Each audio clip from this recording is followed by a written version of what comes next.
Bienvenidos a esta nueva edición de Tu Lugar. Gracias por acompañarnos en un programa más. Y es el momento de conocer otra historia y otros sucesos que han ocurrido en la historia de nuestra zona. Y vamos a conocer la historia de nuestra invitada. Jesús, gracias por venir, por aceptar hacer la entrevista con nosotros. Bueno, muchísimas gracias a ustedes por la invitación. Gracias. Bueno, Jesús, te cuento. Si bien el tema surgió un poco por todo lo que se está hablando del Noa Corpus, pero antes de entrar en todo eso, queremos conocer un poco algo de lo que habitualmente no charlamos, como es la historia de tu vida. ¿Dónde naciste?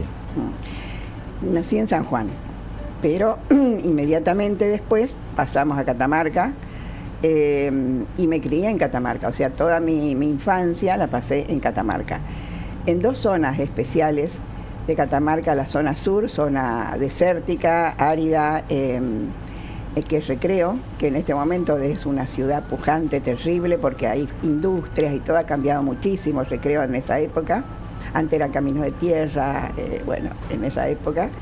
Y la otra parte fue en Belén de Catamarca, que es totalmente distinto, con un vergel extraordinario, donde mis abuelos producían frutales, más que nada, mis abuelos paternos. Un paisaje totalmente distinto, con una producción de nogales, viñedos, ciruelas, todos los frutales que pueda imaginarte que se pueda cultivar en esa zona, menos los cítricos. Y la zona sur también mis abuelos productores de cabra y fundamentalmente tunales. Así que bueno, fue una vivencia hermosa, extraordinaria. Y bueno, en ese tiempo estaba así, en realidad teníamos esa vivencia de un tiempo del año en el sur y otro tiempo del año en el norte, por las condiciones climáticas, por las nevadas, por las inundaciones, las épocas de, no inundaciones, sino las épocas de hielo. Entonces, los tiempos de escuela, por ejemplo, eran distintos también, ¿no? Así que prácticamente nosotros cursábamos precisamente por los deshielos, cursábamos las clases de noviembre a febrero, marzo. Totalmente distinto a lo que... A lo calendario habitual. Sí, a lo actual, sí. Así que bueno, fue una vivencia extraordinaria, ¿no? Mi niñez la pasé en Catamarca, por eso digo, por ahí soy catamarqueña, pero en realidad nací en San Juan. Una mezcla. Sí, en zona andina, inexorablemente, sí. ¿Y tenés hermanos? ¿Cómo es? Sí, tengo 3 hermanos, lamentablemente una falleció, la menor, el otro hermano está en Paraná, Entre Ríos, y bueno, después ahí cursé mis estudios universitarios en la Facultad de Tesanos Pinto, en la Facultad de Ciencias Agropecuarias, y ahí fue algo muy interesante, porque ahí empezó una conciencia de lucha, digamos, ¿no? Porque, a ver, nosotros cuando se creó la Tecnicatura de Agronomía, dependía de la Facultad de Esperanza de Santa Fe, y éramos pocos estudiantes. Y en ese momento nos dimos cuenta de que podíamos independizarnos de la Facultad de Santa Fe y crear nuestra propia facultad en Entre Ríos. Así que bueno, empezamos a trabajar ese tema y se creó la Facultad de Entre Ríos, la Facultad de Agronomía de Entre Ríos, con esta movida de los estudiantes y los docentes, y ahí nació la Universidad Nacional de Entre Ríos. O sea, la Universidad Nacional de Entre Ríos la Facultad de Agronomía fue la primera facultad de la Universidad de Entre Ríos, y después se sumaron, por supuesto, todas las otras disciplinas bajo la Universidad Nacional de Entre Ríos. Bueno, eso fue bastante interesante. Ahí me recibí de ingeniera agrónoma, éramos 15 ingenieros agrónomos. Fue en pleno gobierno de facto, en el 77, que prácticamente fue terrible eso, porque, fue feo, digamos. Y después, cuando nos recibimos, nos entregaron así el título así rápido, digamos, no hubo colación de grados, nada, salimos todos disparando, digamos. O sea, salimos todos, por supuesto, ya con cierto compromiso de trabajo, mucha violencia, bueno. Y en ese momento, en ese momento aparecieron los concursos de INTA y ahí yo gané el concurso para venir acá a Misiones. Así que yo salí de la facultad y entré al INTA, o sea, no tengo ninguna interferencia ni de, estrategias políticas o estrategias gubernamentales, ni de empresas privadas, nada. O sea, salí de la facultad y entré al INTA, gané el concurso acá, pasé a Cerro Azul, después a Monte Carlo, sumada al proyecto argentino-alemán con GTZ, así que bueno, así empezó mi historia como ingeniera agrónoma. Bueno, en este repaso rápido que hiciste de tu vida, quiero regresar a la parte de tu infancia y lo que era esta parte de la educación primaria en un calendario distinto. ¿Te ibas dando cuenta sobre toda esta situación o de niño era lo normal?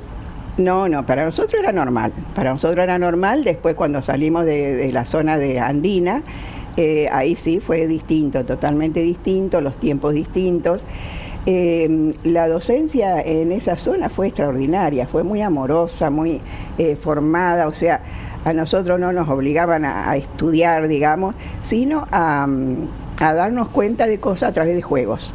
Y eso fue muy, muy importante.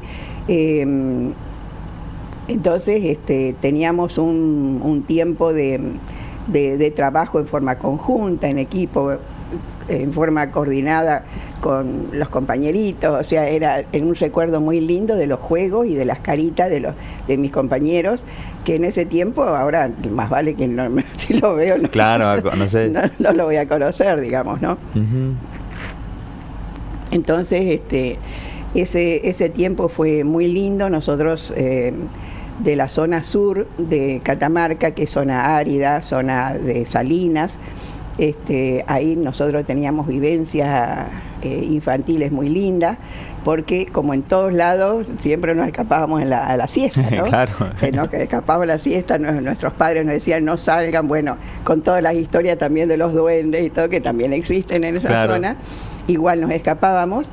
Y yo tengo un recuerdo muy lindo donde nosotros nos gustaba mucho el piquillín, que es una planta hermosa que tiene una frutita muy chiquita y parecida al cocú nuestro. Ajá.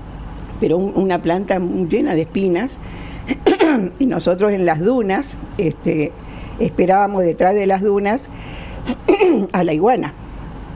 Una iguana grande como un yacaré, una iguana grande que es comestible también. Comimos ahí animales silvestres, nos alimentábamos animales silvestres y venía la iguana con la cola, tocaba abajo del tronco del piquillín, caían todas las frutitas, ella se llenaba sus cachetitos de frutita y salía disparando. Y ahí después nosotros, después de la iguana, porque era terrible la iguana, salíamos de las dunas a cosechar el piquillín que había caído, por imposible cosecharlo de otra manera, ¿no?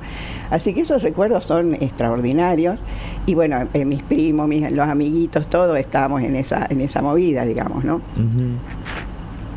A cosechar el piquillín. Y bueno, distinto fue el tema de las tunas. Por ahí nos acompañábamos a mis abuelos, a mi abuelo fundamentalmente.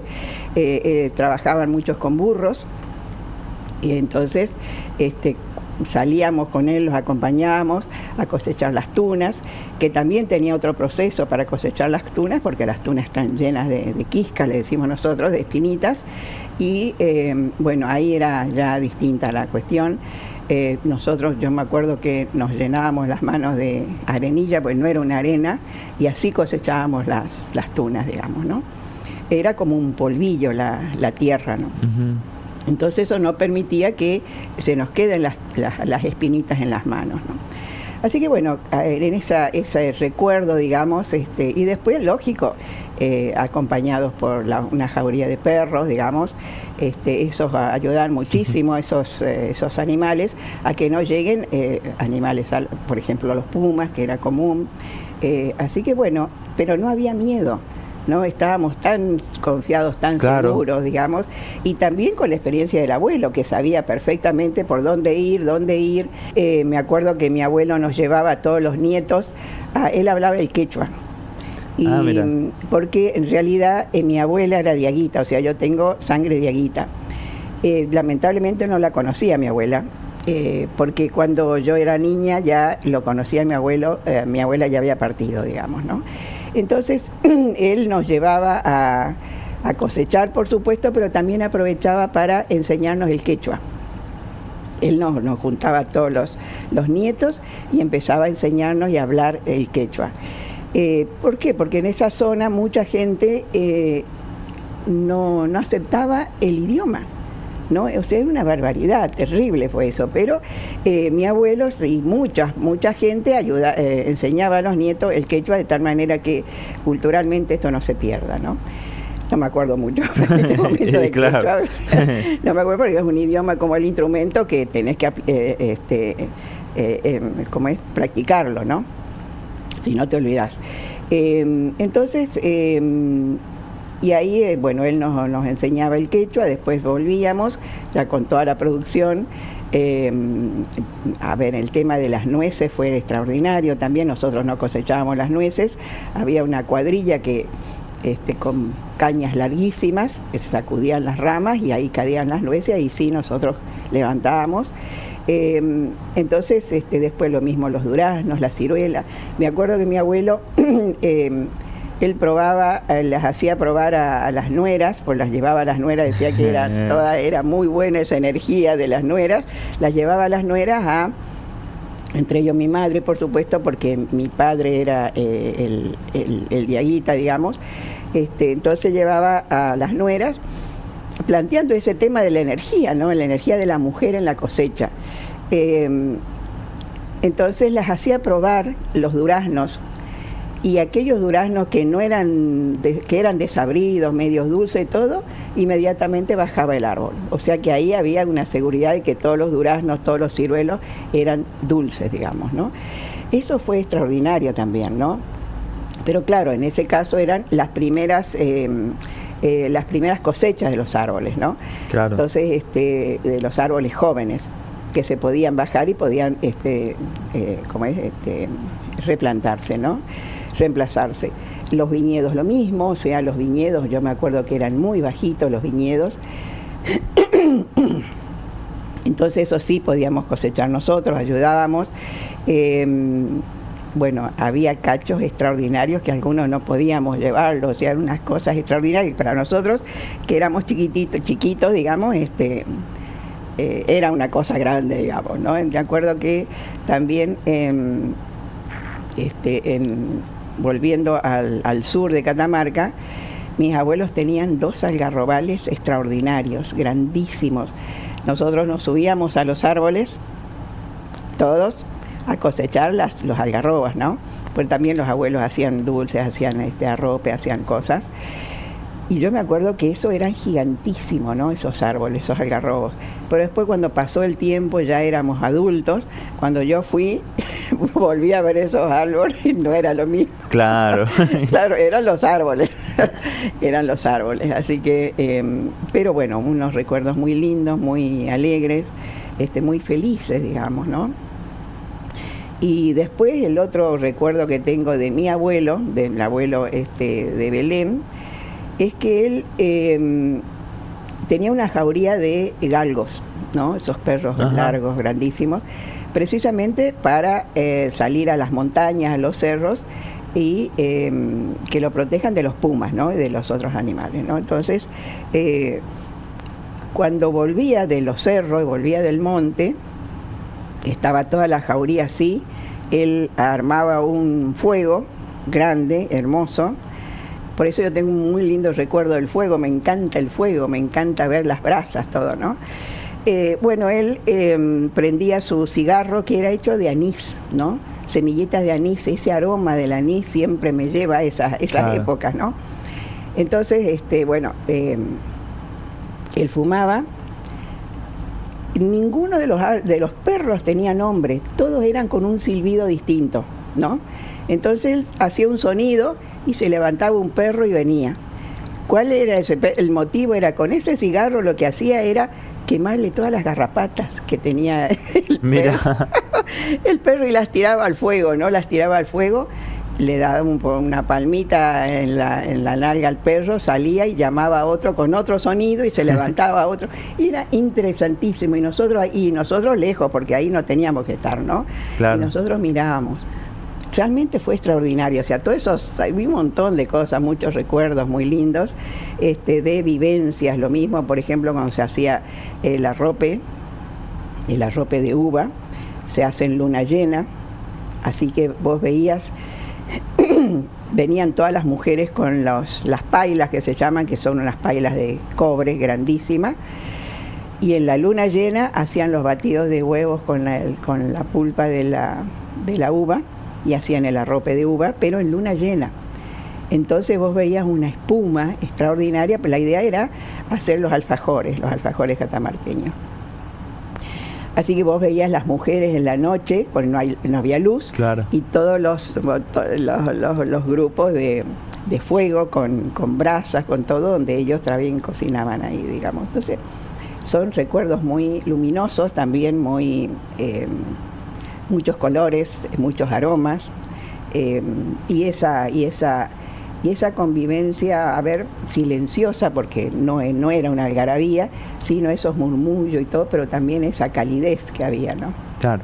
¿Tenemos que compartir unos consejos publicitarios? Sí. Te invitamos a que te quedes en el programa los consejos que tenemos para hoy.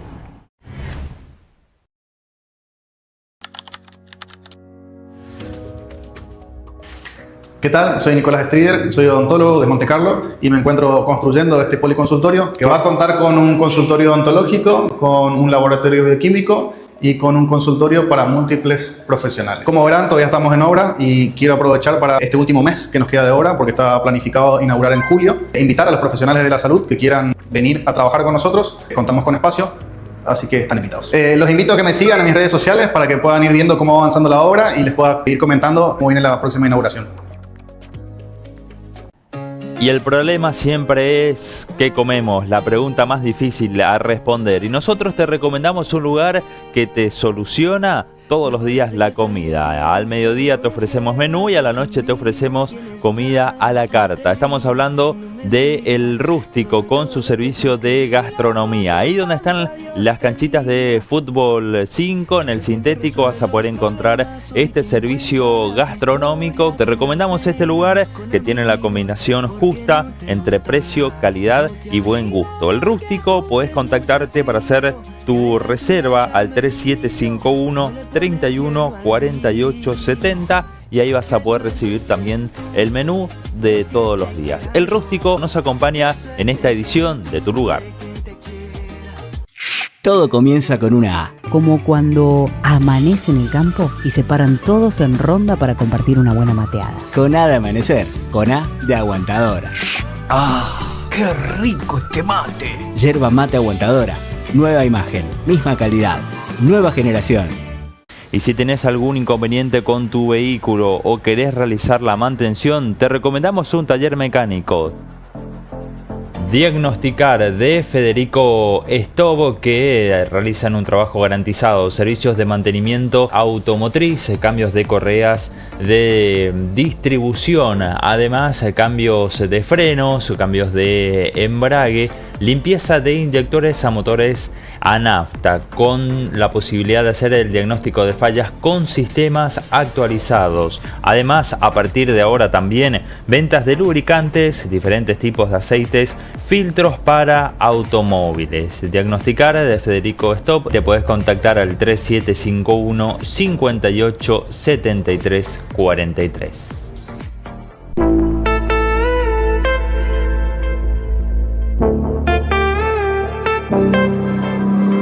Passing every red light, I know I'm in over my head, a rebel that I don't hide.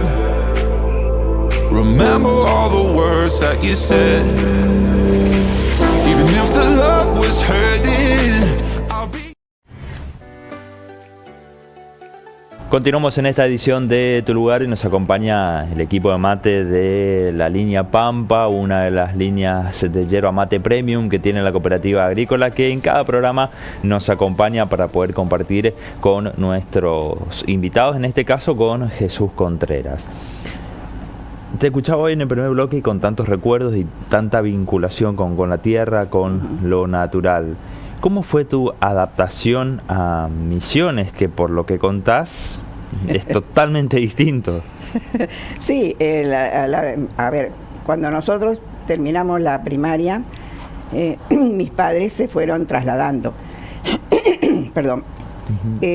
Porque mi padre era militar, digamos. Entonces se trasladaban, tenían otro sistema, no sé cómo es ahora, pero los trasladaban y los destinaban a distintos lugares, ¿no? Claro. Entonces eso fue cambiando, fui a Tucumán, fui a otras provincias, hasta que quedamos en Entre Ríos. Y en Entre Ríos tocó, yo me acuerdo que en Tucumán, la escuela normal de Tucumán era extraordinaria, y sigue siendo, digamos, la escuela Juan Bautista Alberdi de Tucumán, escuela normal, la secundaria. Recuerdo que tenía pabellones y gabinetes específicamente para temas específicos. Entonces teníamos, había el gabinete de cuerpo humano, en la parte de biología, había otro gabinete de todo lo que hacía plantas, había otro gabinete de animales, distintas temáticas, donde veníamos los estudiantes y practicábamos todo lo que nos proponía el docente. Y el docente permanentemente acompañando todos los procesos, digamos, ¿no? Entonces eso me quedó muy, muy fijado, muy grabado, digamos, lo que fue la vivencia mía en la secundaria de la Escuela Normal de Tucumán, digamos. Después nos seguimos trasladando hasta que llegamos a Entre Ríos. Y Entre Ríos coincidió ya con mi la última etapa de la secundaria, que también la pasé en la Escuela Normal de Paraná, Entre Ríos. También fue una vivencia muy linda. Y después ahí pasé a la Tecnicatura de Agronomía, ¿no? Y bueno, pasó todo. En la Tecnicatura de Agronomía éramos más o menos, no sé, 20, 30 estudiantes, no me acuerdo muy bien. Y esa Tecnicatura dependía de la Facultad de la Universidad de Santa Fe. Y bueno, en ese marco me recibí, bueno, ahí empezaron todas las luchas de estudiantiles. Nosotros formábamos parte de un grupo de apoyo de la JUP, de la Juventud Universitaria Peronista.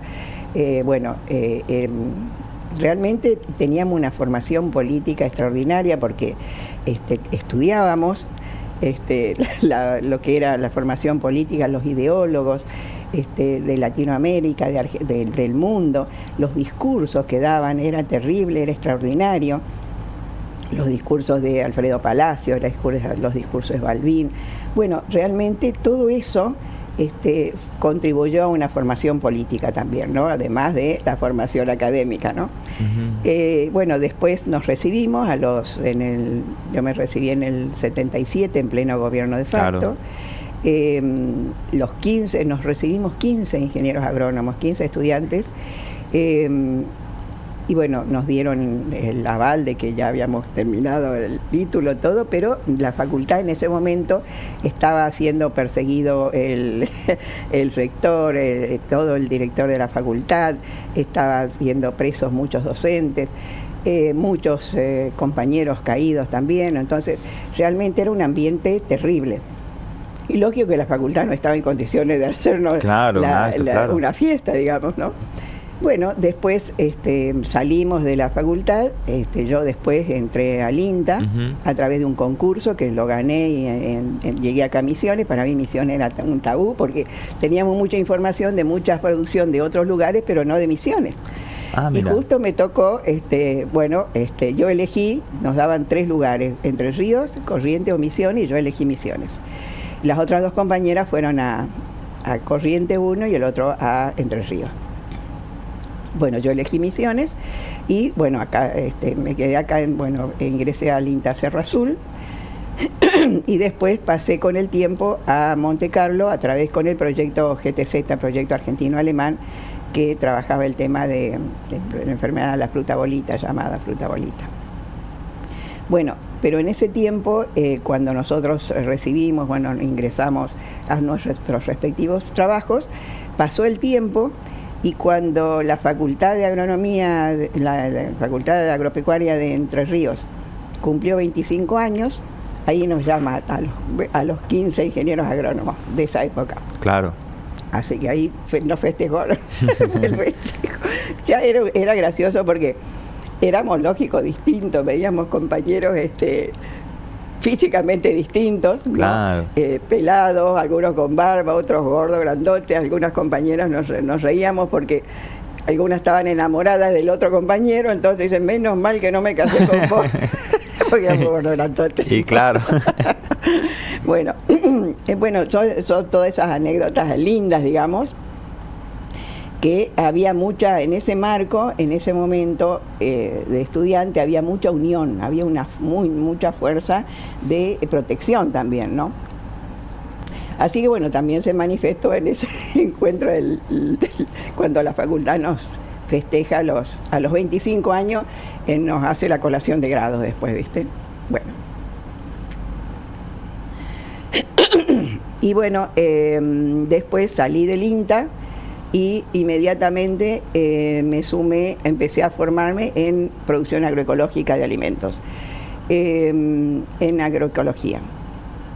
Muchas organizaciones no gubernamentales con financiamiento externo como Miserior, como GTZ, como Naciones Unidas, me contrataron a través de esas organizaciones de base para desarrollar la agroecología en su territorio.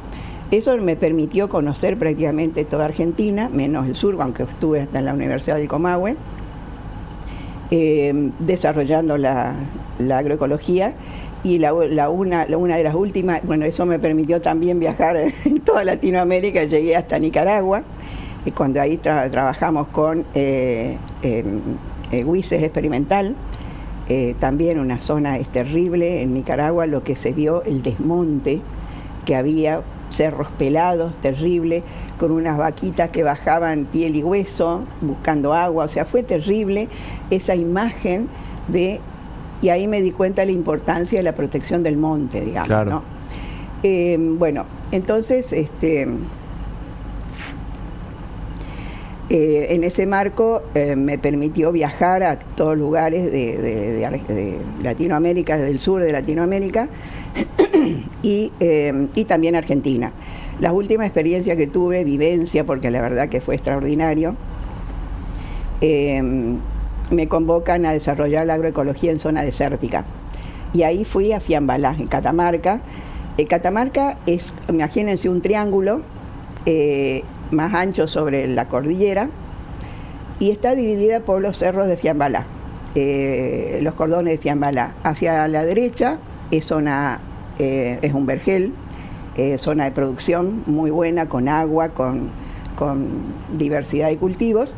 Y a la izquierda, en la imagen, digamos, a la izquierda del complejo de Fiambalá, es zona desértica. Entonces, bueno, fui allá, acepté, por supuesto, y fui allá a desarrollar la agroecología en zona desértica, y ahí esto de lo que te da la producción agroecológica, de estar en contacto con los campesinos, ahí te das cuenta lo mucho que tenés que aprender, ¿no? Ellos, había un diálogo, un ida y vuelta, digamos, conocían todo, en todos los lugares lo mismo, los campesinos conocían muchísimo su ecosistema, y con esto aprendí a observar, digamos, ¿no? Porque yo creo que nuestros campesinos en general son investigadores por excelencia, porque tienen la gran capacidad y la gran actitud de la observación.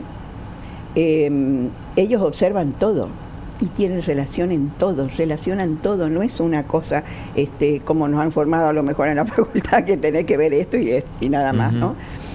La interrelación que existe con todo, con la luna, con el tiempo, con el solsticio, equinoccio, bueno, todos esos temas lo tienen en cuenta. Y desarrollaron tecnologías reales, verdaderas, para producción de alimentos, ¿no? Entonces, en el caso de zona desértica, aprendí lo que eran camas calientes, digamos, que son parcelas de producción, pero que eso lo vi en Bolivia también, pero grande, que para el lado de las que estaban orientadas perfectamente en función del movimiento del sol para invierno, ¿no? Entonces eran parcelas grandes, largas, por lo menos de 5 a 10 metros, pero en un lado estaba con adobe, porque allá no existe el ladrillo, sino adobes de barro, digamos, adobe de un lado y del otro lado más alto el adobe, entonces vos veías unos cajones largos hechos con adobe, inclinados así y tapados con ramas, yuyos, todo totalmente, y vos levantabas eso y ahí veías toda la producción de huerta, por ejemplo, ¿no? Y eso lo hacen precisamente para proteger las plantas del viento norte, viento sur, y de las nevadas, ¿no? Entonces yo tengo fotos de esos cajones largos, que son las camas calientes que le llaman, cubiertos de nieve, y vos levantabas eso y abajo estaba todas las selgas, todas las producciones de ellos, digamos, que también estaban los yuyos nativos, digamos, ¿no? Es la forma de encontrarle claro. En Bolivia lo que yo vi fue casas como esta, de adobe, pero el techo estaba un ala inclinada hacia abajo y la otra hacia arriba, entonces entraba aire y sol, y a su vez el techo protegía la producción de abajo, ¿no? Todo hecho de materiales de la zona, ¿no? Bueno, eso mismo expresado en esa zona con esas características del cultivo, ¿no? Y bueno, ahí nosotros desarrollamos, por supuesto, la tecnología agroecológica, teniendo en cuenta todo esto de los conocimientos de los campesinos de la zona, y se produjo en superficie, porque era producción chica, digamos, pero en superficies más grandes, al aire libre, la producción agroecológica. Jesús, tengo que compartir unos consejos publicitarios, pero te invito a que te quedes en el bloque. Sí. Estos son los consejos que tenemos para el programa. Estudio Contable, Oliveira y Oliveira. Amplia trayectoria en el mercado laboral. Contadora y licenciada en Administración, Graciela Oliveira, matrícula número 1912, brindando calidad en la prestación de servicios de asesoramiento contable, impositivo, laborales, liquidación de sueldos, auditorías. Estudio Contable, Oliveira y Oliveira. Ubicado en el lugar de siempre, calle Chile 111, esquina Vuelta de Obligado. Teléfonos 03751 480 307. Estudio Contable, Oliveira y Oliveira. Oliveira y Oliveira. Colorete, colorete, ropita linda para tu bebé. Colores vivos, suavecita al tacto, para bebés y niños al mejor precio. Vení a Colorete en Sargento, Cabral y Urquiza. Prendas hermosas, llenas de alegría. Colorete, colorete, la mejor elección. Pijamitas, boris, remeritas y más, todo para que tu chiquito brille de verdad. Ven uno a Colorete en Sargento, Cabral y Urquiza. Que Dorite te serva con mucho amor.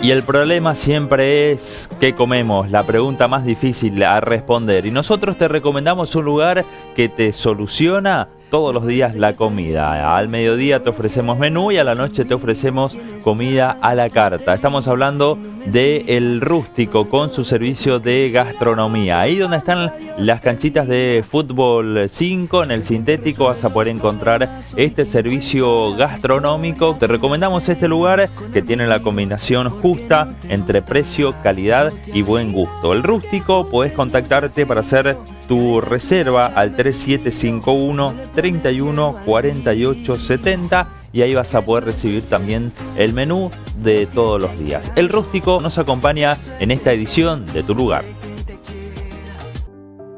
El Honorable Consejo Deliberante de Montecarlo está al servicio de la comunidad, trabajando de manera permanente para garantizar tus derechos y atender necesidades de los vecinos. ¿Necesitas asesoramiento? Contamos con la Oficina de Defensa del Consumidor, donde podrás recibir orientación y soporte en caso de reclamos o disputas con empresas o servicios. ¿Buscas información jurídica? Nuestro digesto jurídico está a tu disposición, ofreciéndote acceso a ordenanzas vigentes y herramientas para resolver tus consultas.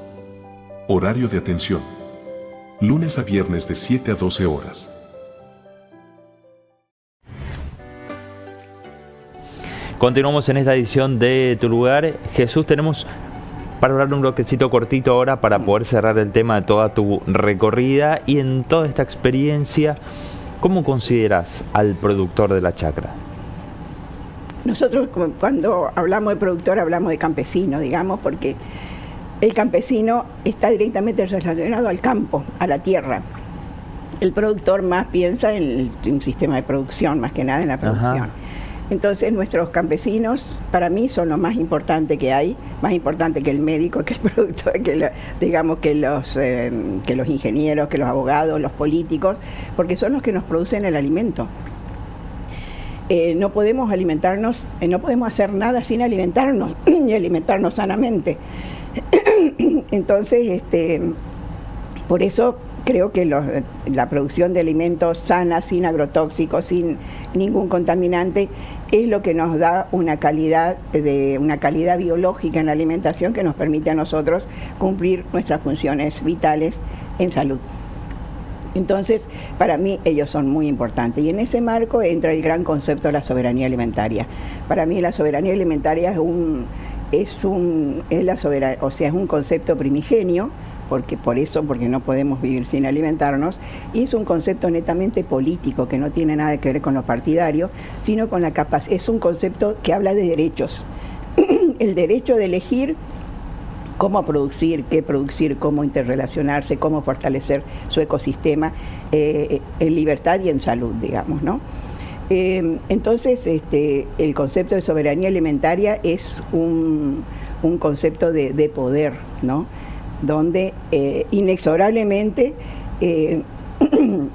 fortalece los vínculos y fortalece las relaciones entre los sectores.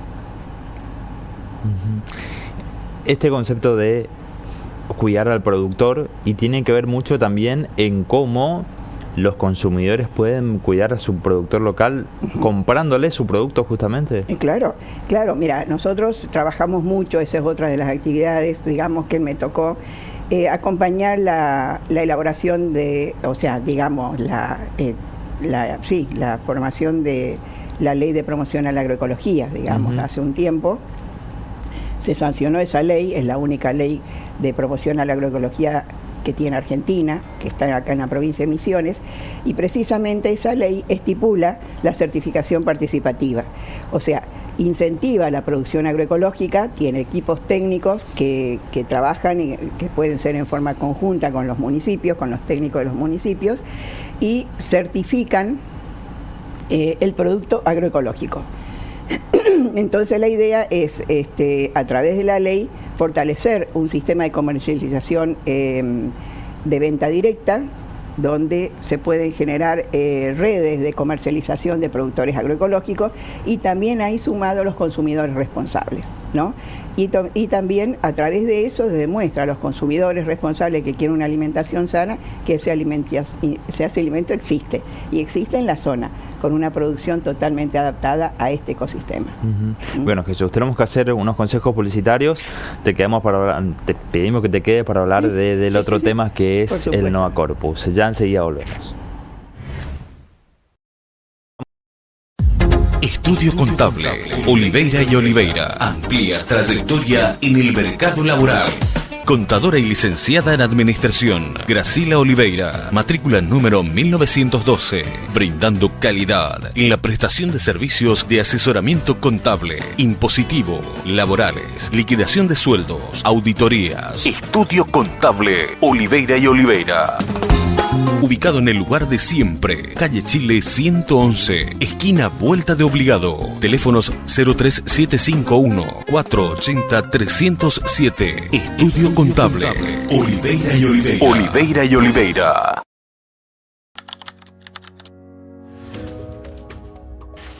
¿Qué tal? Soy Nicolás Strider, soy odontólogo de Monte Carlo y me encuentro construyendo este policonsultorio que va a contar con un consultorio odontológico, con un laboratorio bioquímico y con un consultorio para múltiples profesionales. Como verán, todavía estamos en obra y quiero aprovechar para este último mes que nos queda de obra, porque está planificado inaugurar en julio, e invitar a los profesionales de la salud que quieran venir a trabajar con nosotros. Contamos con espacio, así que están invitados. Los invito a que me sigan en mis redes sociales para que puedan ir viendo cómo va avanzando la obra y les pueda ir comentando cómo viene la próxima inauguración.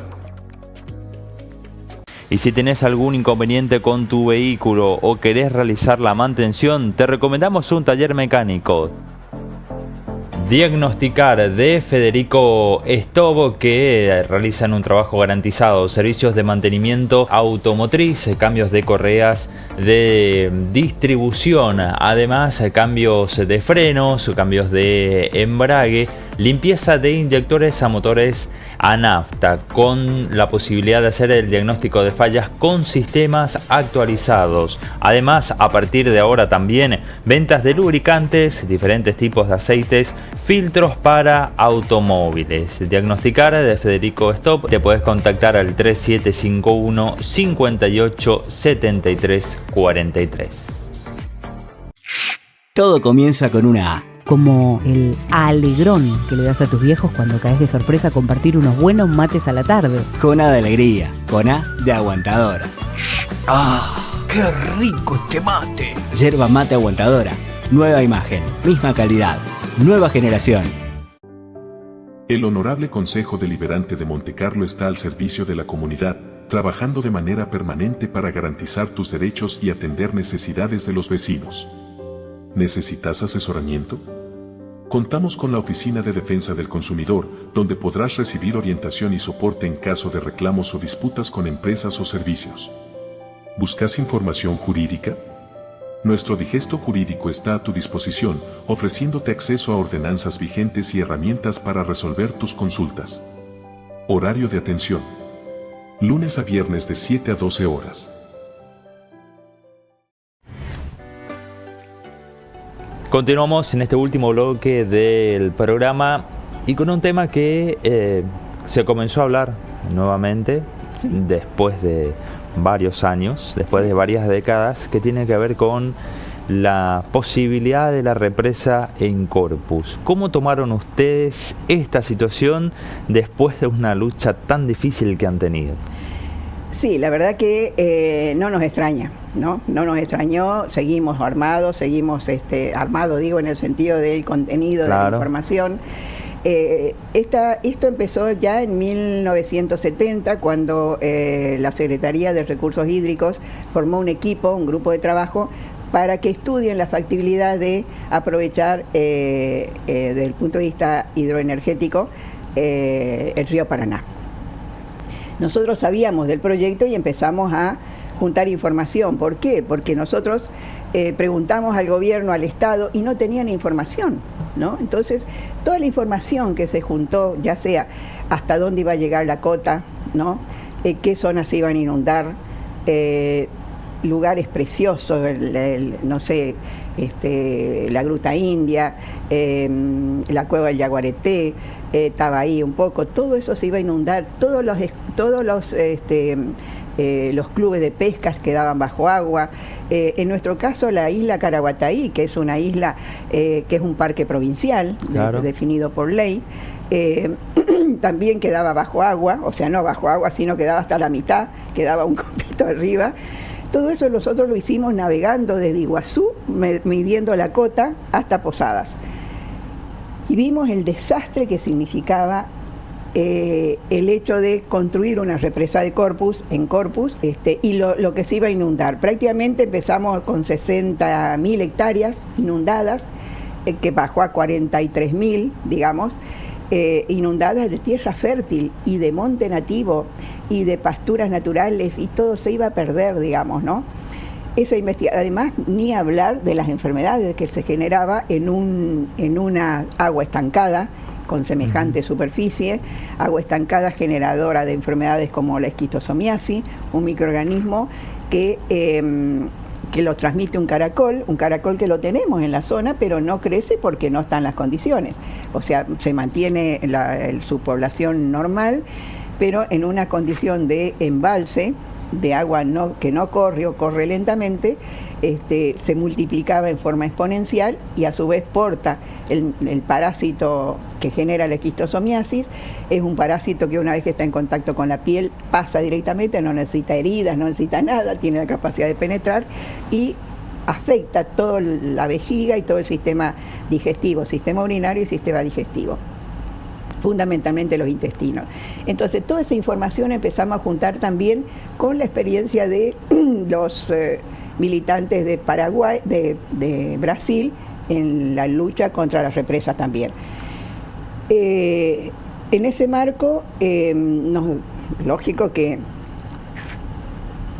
nos dimos, bueno, que la Mata Atlántica, que es una mata extraordinaria, ahora ya no es tanto, Misiones, formada por Misiones, Brasil y Paraguay, prácticamente está destruida el 95%, donde el 5% de esa mata atlántica está en Misiones, en la selva paranaense.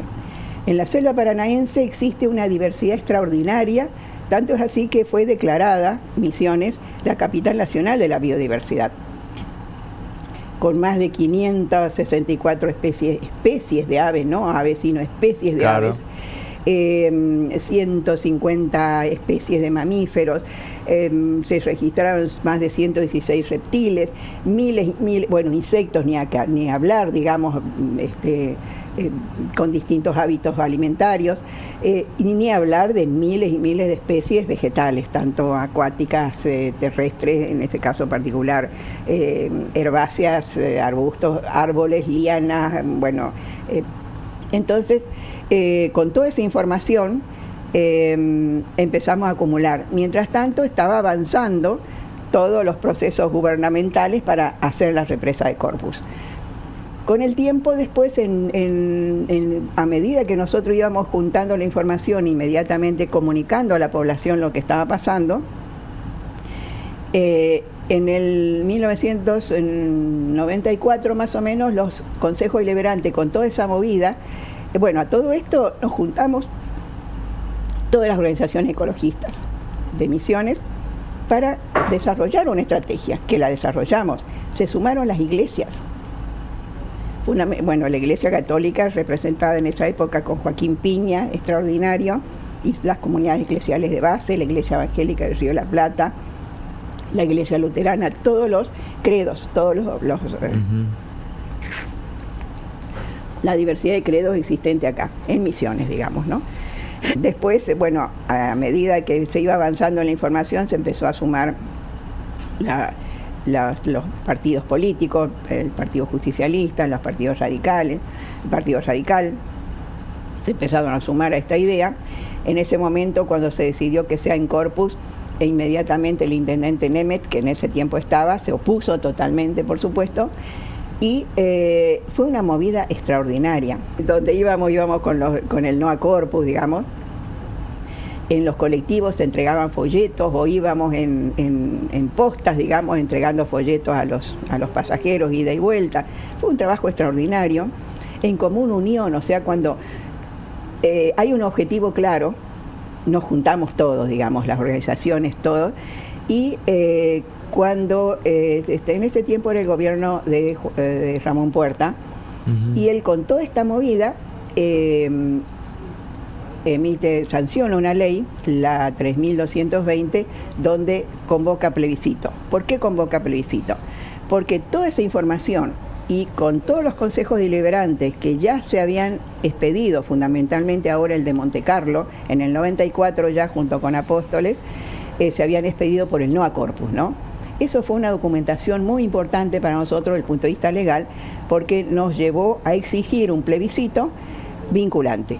Pero también, ¿por qué el plebiscito? Porque en la Constitución provincial hay un ítem que dice, ante un peligro de desmembramiento territorial, hay que hacer una consulta popular, que es lo que considerábamos el que significaba la represa de Corpus. Entonces, ahí inmediatamente el gobernador Puerta llama a plebiscito, en el 95.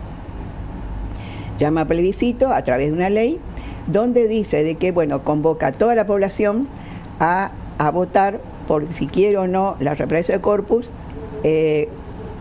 cualquiera sea su emplazamiento sobre el río Paraná. Eso fue muy fuerte, digamos, ¿no? En el 16 de octubre de 1995 hubo una convocatoria grandísima, una movilización extraordinaria, donde se convoca a toda la población que está en contra de la represa de Corpus, en Corpus precisamente. Fue una movilización extraordinaria porque se movilizaron embarcaciones por el río Paraná desde Iguazú y embarcaciones de Posada al norte, ciclistas, bicicletas, ciclistas extraordinarios vinieron de la zona del Uruguay, de la zona, distintas zonas de la provincia, se movilizaron colectivos. Por ejemplo, acá en Monte Carlo, la que coordinaba los colectivos era Lola Kiss.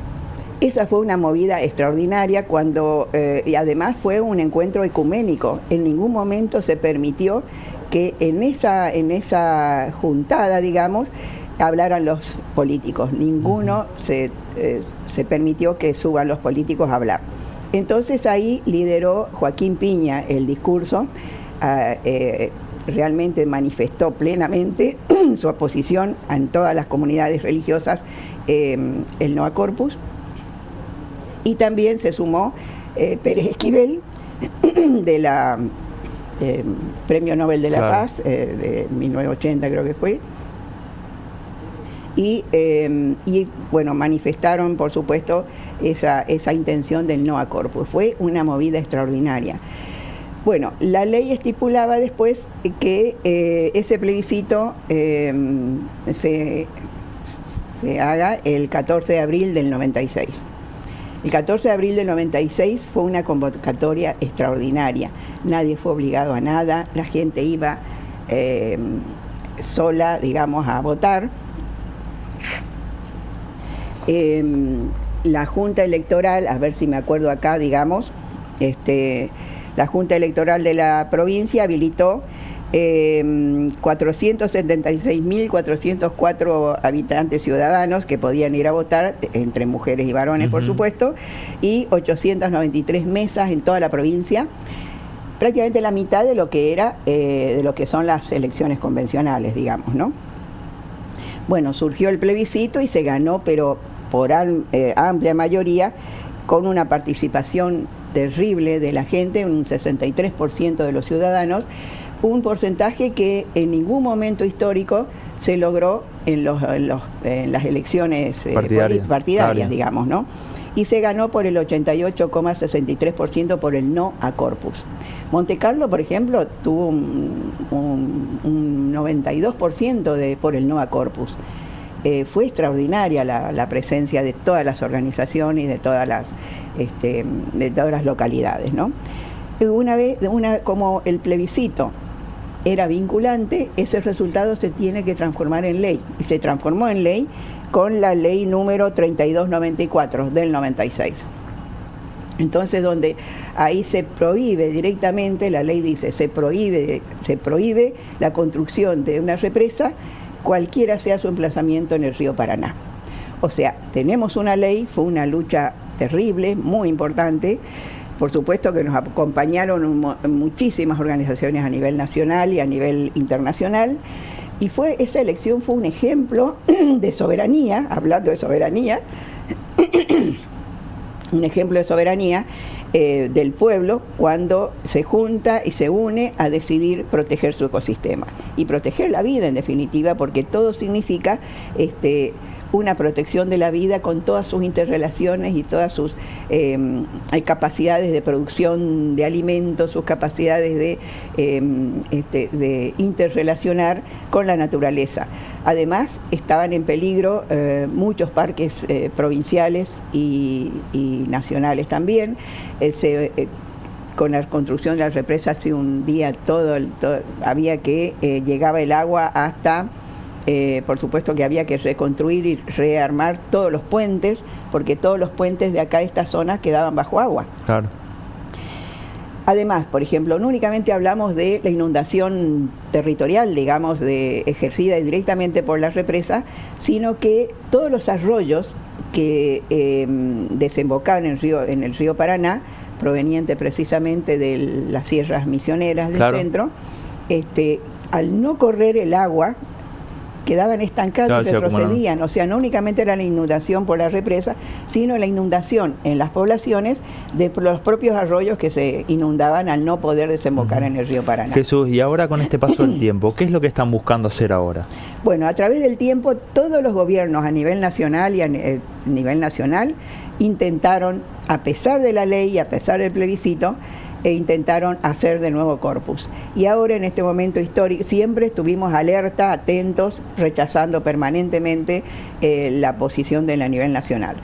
La ley también dice que el gobierno de la provincia de Misiones tiene que accionar todas las medidas legales ante el gobierno nacional para impedir de que siga interfiriendo en el territorio misionero.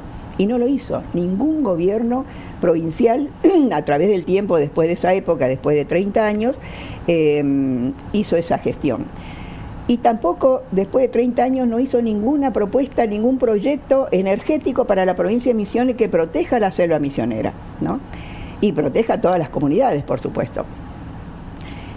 Ahora, en este momento histórico, los diputados libertarios están impulsando de nuevo la represa, la construcción, un plebiscito para anular teóricamente la ley, digamos, con para mí una actitud totalmente antidemocrática, porque ya existe una ley y un plebiscito.